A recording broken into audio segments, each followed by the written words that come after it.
in your intention to give the complete account of your whereabouts. Ano pong intention nyo? Bakit nilalatag nyo itong mga whereabouts nyo during those time, including your plane tickets? Mr. Chair, Your Honor, I'm just showing the committee, Mr. Chair, and prove that wala po akong kinalaman, Mr. Chair, sa pagkamatay ni Mayor Halili, Mr. Chair. Would it be correct to say, Major Albotra, that you are trying to give an impression na wala ka doon sa lugar when I am referring to the killing of Mayor Tony Halili? Would it be correct to say that it is your intention to give an impression na wala ka doon nung pinatay si Mayor Halili? Opo, Mr. Chair. That is your intention in presenting all these documents. To show, Mr. Chair, na ang pagka-assign ko po doon, Mr. Chair, is dumaan po sa proseso, Mr. Chair, until such time po na nalify po yung order ko at na umuwi na po ako, Mr. Chair, balik sa Cebu, Mr. Chair. Major Albotra, are you aware of the defense of alibi? What do you understand about alibi? Yun pong sabihin mo po na wala ka dyan, Mr. Chair. And that is your intention in giving this complete account. You wish to give an impression na wala ka dun sa Tanawan City or any of the immediate vicinity when the killing incident against Mayor Tony Halili happened. Do you agree with me? Opo, Mr. Chair. But you have to understand, Major Albotra, that alibi, to become admissible, it must be physically impossible for you to be in that place or in any of its immediate vicinity. Do you think that after presenting your complete whereabouts, including the plane ticket, you have established already that physical impossibility to be there in Tanawan City? Yes, Mr. Chair. Please understand, Major Albotra, that what you presented is just a plane ticket. It only shows that you are booked on that date, on that plane, on that flight. But it does not in any way prove at all that you really took that flight and you were in Cebu during that date. Mr. Chair, I think pwede naman po siguro ma-verify natin, Mr. Chair, sa airlines, Mr. Chair, if indeed the tickets were boarded, Mr. Chair. Yes. Since you have started presenting this plane ticket, you might as well present also the manifesto of that flight and show to us that you're included among the passengers who took that flight. But nevertheless, Major Albotra, even assuming for the sake of discussion na ikaw nga ay nasa Cebu, kunyari lang, assuming lang, it does not in any way absolve you from your possible involvement in the killing incident.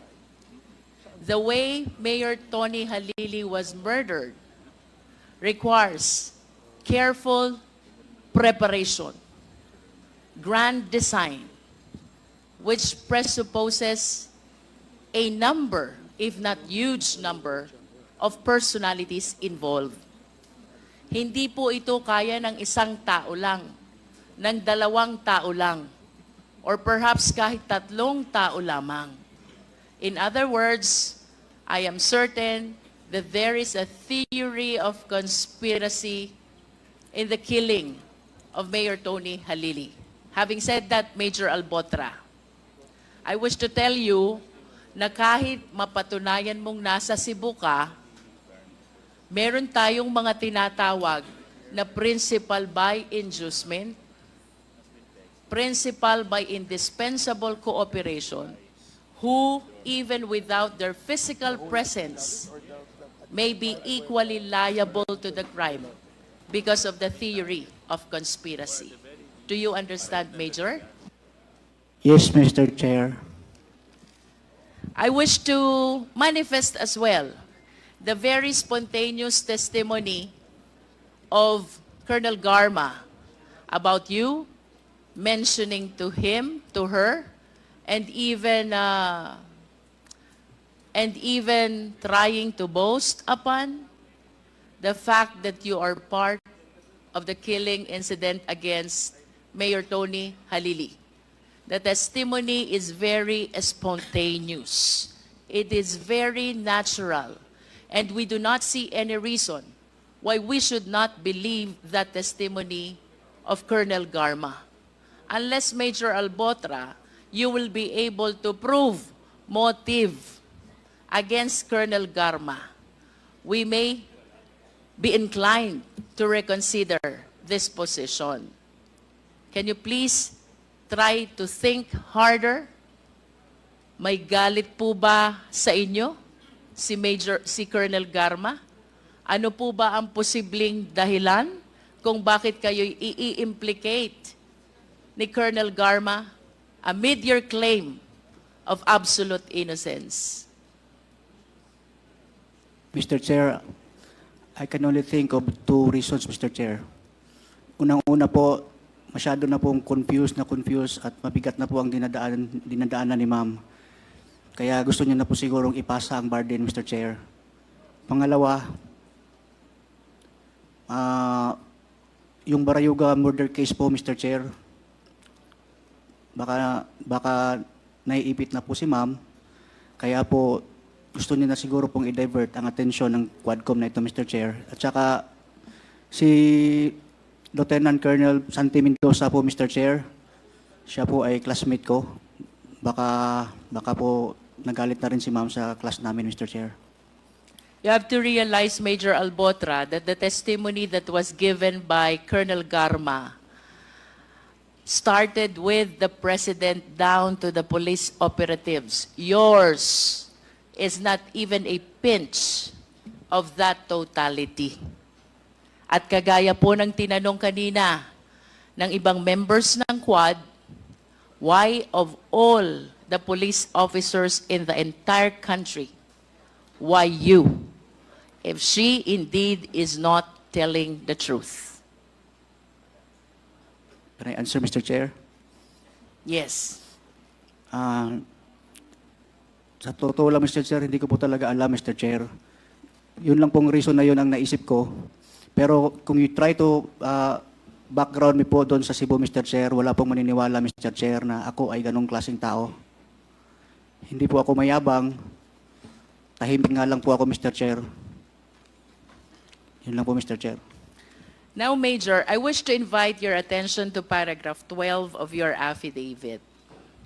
Sabi mo dito, even my subsequent career promotion and assignments debunks any notion of being rewarded or incentivized due to any allegations of killings.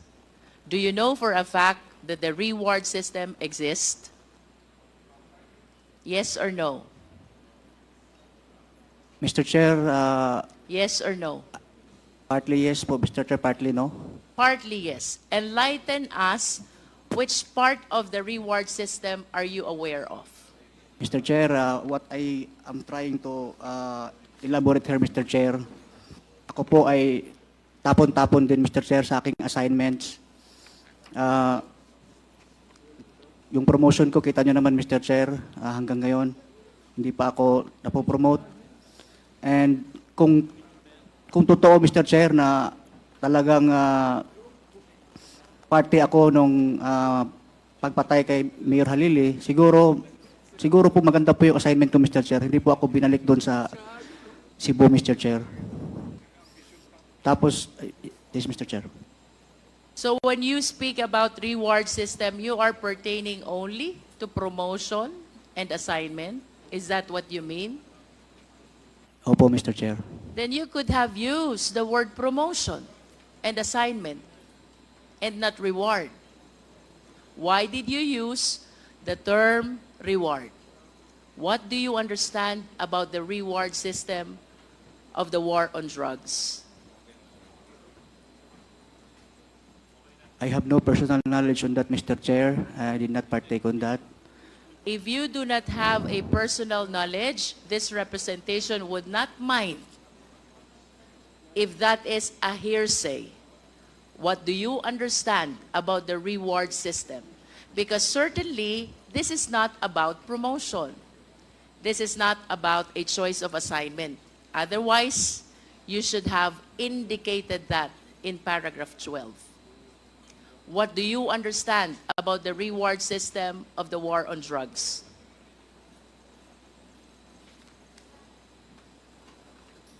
Your Honor, Mr. Chair, yun po ang aking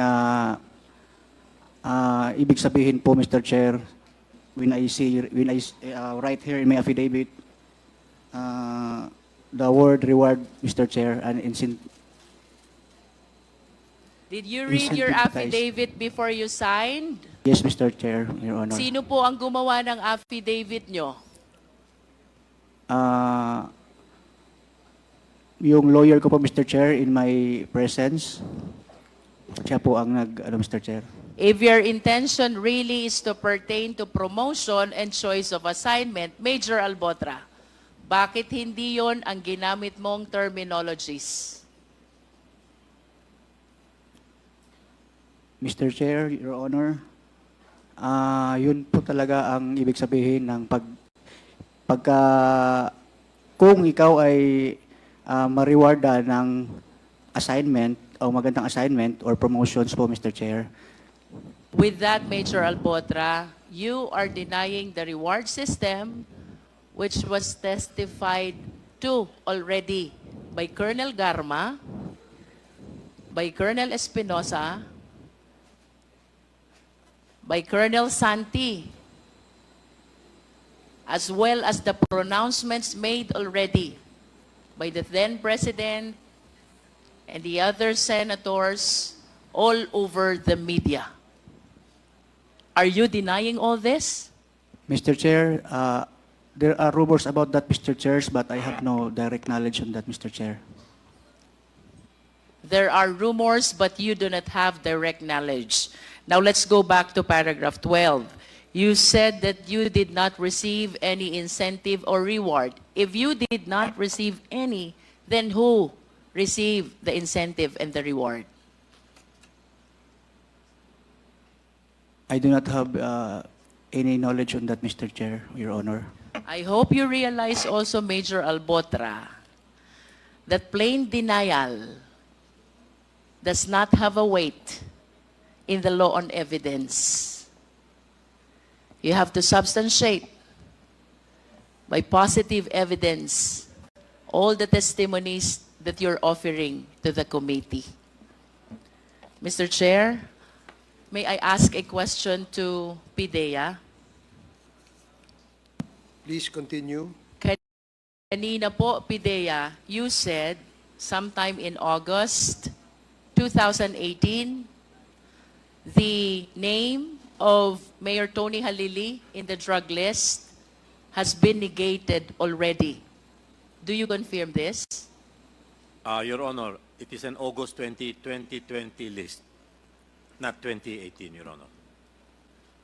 Mayor Tony Halili was killed July 2, 2018. Tama po ba? Yes, Your Honor. And during that time, his name is included in the drug list. Do you confirm? Yes, Your Honor.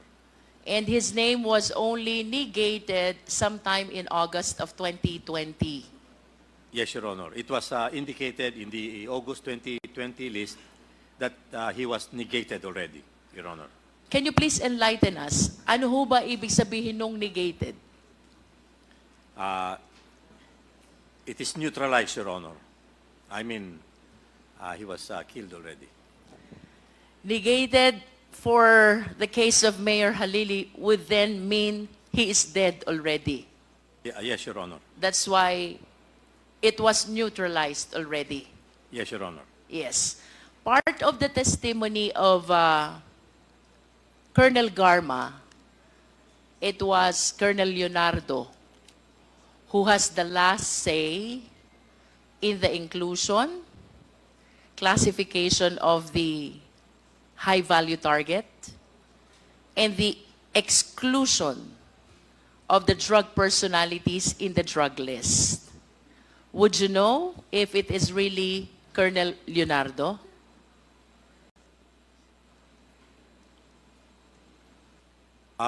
Your Honor, we have no indication that Colonel Leonardo had any clear participation in the making of these lists.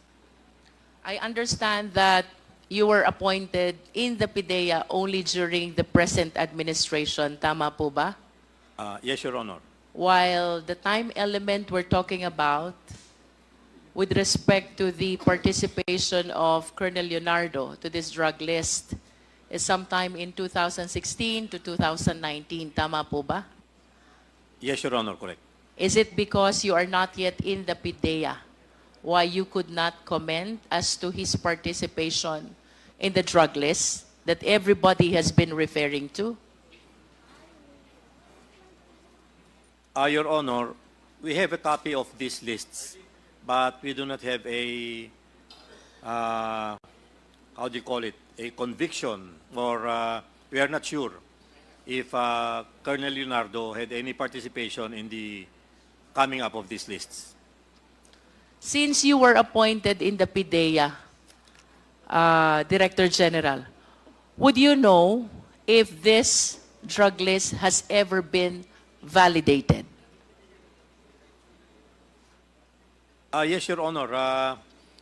There is a process on how it is validated, and this goes up to the executive secretary for it to be, for its validation. When I say validation, it entails whether a name should be deleted, whether a name should be placed on suspense file, or a name is supposed to be retained. And there was a procedure that was agreed upon in 2019 on how this list is going to be validated. And so this is the process that we are following, Your Honor. And to be very honest about it, we have only validated 1,502 of the total of 6,042 names. So, to this date, PIDEA, the total number of names is still 6,000 plus. Yes, Your Honor, 6,042. And that out of that 6,000 plus, the ones validated is only 1,000 plus. Yes, Your Honor. So how do you appreciate the genuineness of the remaining 5,000 still in the drug list? There is a process, Your Honor. It's a very long process, and which starts in the barangay level, and it goes up to the regional level, and from the regional level, it goes to a remedied committee, Your Honor. This remedied committee is made up of 4 members: the Chief of Staff, the Chief of the Philippine National Police, the Secretary of Interior and Local Government, and the Director General of PIDEA. The Secretariat of this committee is PIDEA, Your Honor. And what happens is that we study the names, again, starting from the barangay, then from the barangay it goes to municipal and city level, then up to the provincial, involving all units, especially law enforcement agencies, to determine whether this name should be retained, delisted, or to be placed on suspense file. And we recommend this, and this remedied committee, which is chaired by the Secretary of Interior and Local Government, submits this list to the Office of the Executive Secretary for a decision to be made whether the recommendations will be granted or not, or approved or not, Your Honor.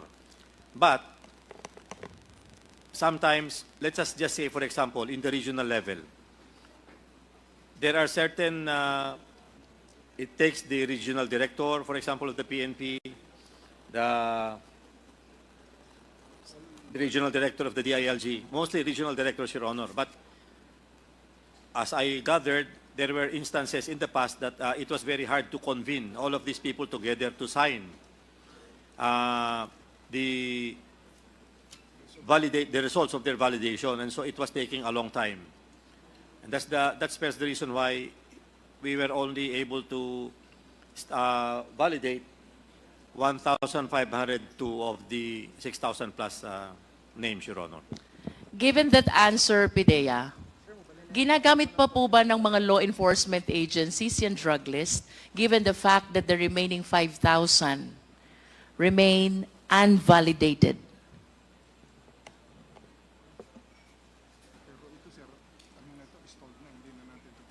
As far as the remedied list is concerned, Your Honor,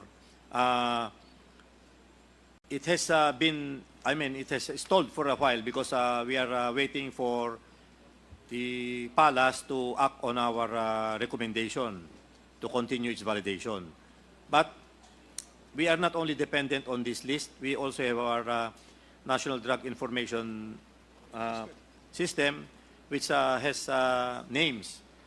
Aside from that, we also continue validating starting at the barangay level for possible names that are new, names that may have been cleared in the past but have, how do you call it, gotten back to the system of the illegal drugs again. So it's a continuing process, Your Honor. And again, this list goes up to the national level, and this is the watch list that we use in going after personalities in the different locations in the country, Your Honor.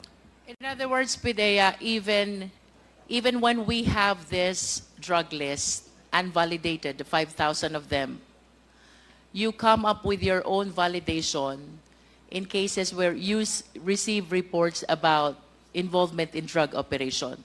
You come up with a separate and entirely new validation. Tama po ba yung understanding ko? Yes, Your Honor. It's a continuing process, and this list is a active list, we may call it, Your Honor. Mr. Chair, I wish to continue my interpellation with Colonel Garma. Meantime, I will yield to the other members. Okay, thank you, Congresswoman Luistro. Congressman Paduano, you're now recognized. Thank you, Mr. Chair. Follow up lang to kay Captain Albotra. You mentioned about